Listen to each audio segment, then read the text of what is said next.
Welcome to the timeline project.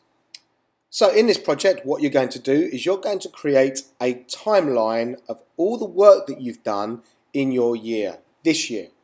So the first step of this project is to open up the spreadsheet that you need in order to create your timeline.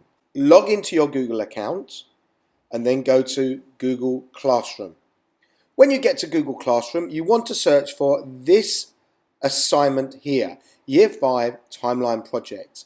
Now you can do that by clicking on the timeline project under topics, and then that will just list all of your timeline project assignments.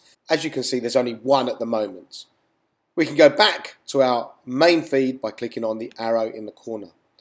So let's open up this project, and now you can go to the website with the instructions, so we can click on that. That's where you'll find this video, and then here is your timeline spreadsheet. So let's open this up. So that's step 1 of the timeline project. Thanks for watching. Please click the like button and please subscribe to this channel for more educational technology videos.